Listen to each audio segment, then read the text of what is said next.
Bienvenue à tous sur Afrique Sport pour ce journal du Mercato du samedi 14 août 2021. Nous débutons avec Diego Costa. S'il a quitté le Brésil en 2006, l'attaquant espagnol va faire son retour dans le pays du football.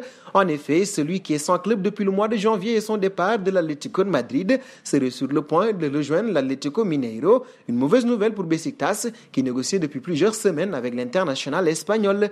Un pas auprès de James Rodriguez, la star des Cafeteros, vit très mal le départ de l'Italien Carlo Ancelotti du banc d'Everton, lui qui était son mentor en Angleterre comme au Real de Madrid. Le milieu offensif sent la fin arriver chez les Toffees avec l'arrivée de Rafael Benitez à la tête du club et s'entraîne actuellement en marge du groupe professionnel, signe d'une profonde rupture entre les deux parties. Si son départ est dans les petits papiers de son agent Jorge Mendes, la destination numéro 1 a toujours été la même, l'AC Milan. James avait récemment fait part à ses fans sur la plateforme en ligne Twitch que l'Italie était un championnat où il voudrait jouer. Faisons un pas en France, à la recherche d'un latéral gauche dans la dernière ligne droite du mercato. L'Olympique lyonnais songe à Layun Kurzawa. Pour l'heure, la réponse du défenseur du PSG n'est pas encore tombée. Ce qui est certain en revanche, c'est que cette piste divise les supporters de l'OL sur les réseaux sociaux. Vraiment pas fan du bonhomme, mais si on doit juger objectivement, c'est 10 millions au-dessus de tous les latéraux gauches de l'OL depuis 10 ans, à l'exception de Ferland.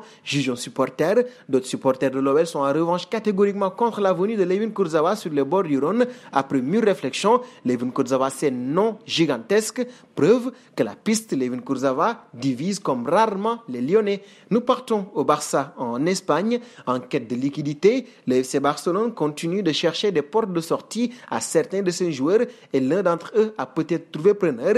Benfica s'intéresse à Samuel Umtiti en manque de temps de jeu avec le Barça. Âgé de 27 ans, l'ancien joueur de Lyon pourrait intégrer la défense à 3 de Jorge Jesus dans la capitale lusitanienne.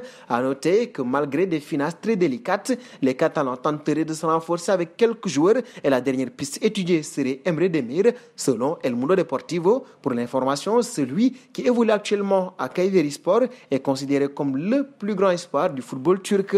Et toujours au Barça, Bernardo Silva veut débarquer. Il avait refusé de rejoindre Arsenal. C'est en tout cas l'information rapportée par le journaliste portugais Felipe Dias qui s'est exprimé au micro de Sky Sport. L'information que nous avons et que Bernardo a fait savoir assez clairement que c'est le bon moment pour lui de partir. Il voulait aller à Barcelone, il voulait vivre à Barcelone et jouer pour Barcelone, mais Barcelone traverse une telle crise que je ne pense pas qu'il puisse se permettre un joueur comme lui en ce moment, a-t-il expliqué. Bernardo Silva est sous contrat avec les Citizens jusqu'en juin 2025. Transfer Market estime la valeur du joueur à 70 millions d'euros. Et nous terminons avec Lukaku, l'attaquant belge qui a fait un contrat jusqu'en juin 2026 est devenu le joueur le plus cher de l'histoire du Blues et la vente la plus importante de l'Inter de Milan. Grâce à cette opération, le goleador de 28 ans s'installe également à la première place des footballeurs les plus chers du mercato en transfert cumulé. Romelu Lukaku chipe le leadership à Neymar, jusque-là en tête avec 310,20 millions d'euros de transfert cumulé. Le podium est complété par Cristiano Ronaldo avec 230 millions d'euros avec les transferts cumulés du Portugais. Nous arrivons au terme de ce journal du mercato que nous fermons donc avec la question du jour.